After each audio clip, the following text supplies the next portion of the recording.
So say this is your baseline, and this is what you can do. And if you go all the way to one side, which would be the kind of pushing and crashing, that would be redlining.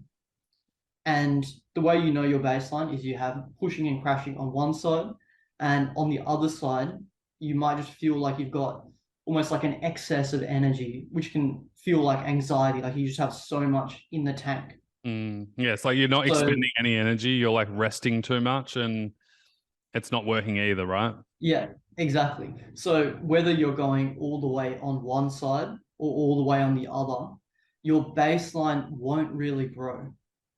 So you want to be in that baseline, whether you're doing maybe a little bit more than ideal, but you're not pushing too much, or you have a little bit extra in the tank, or you're there in the middle.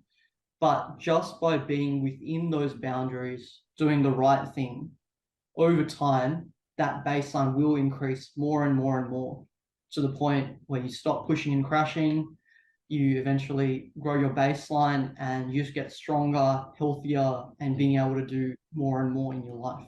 Mm, amazing. And when you stop pushing and crashing and you start to stabilize and you start to expand, what kind of happens is your health increases and your symptoms decrease. And that's just a natural byproduct of getting healthier. Your immune system gets better, your sleep gets better, your nutrition gets better, your gut health gets better, your mindset gets better. It's like a flow on effect.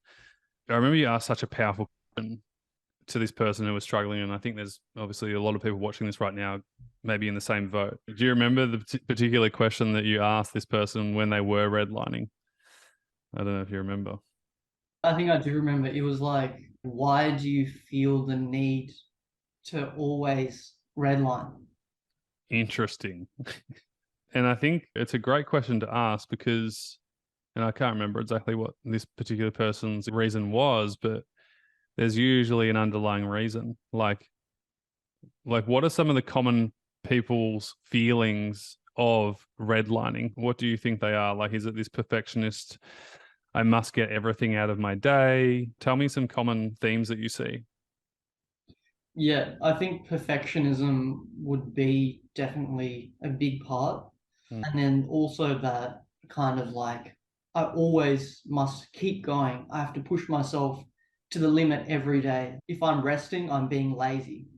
Yeah, I never thought of it like that, but that's so true. I'm sure so many people feel like that. If you're resting, you're failing almost, which is just wild.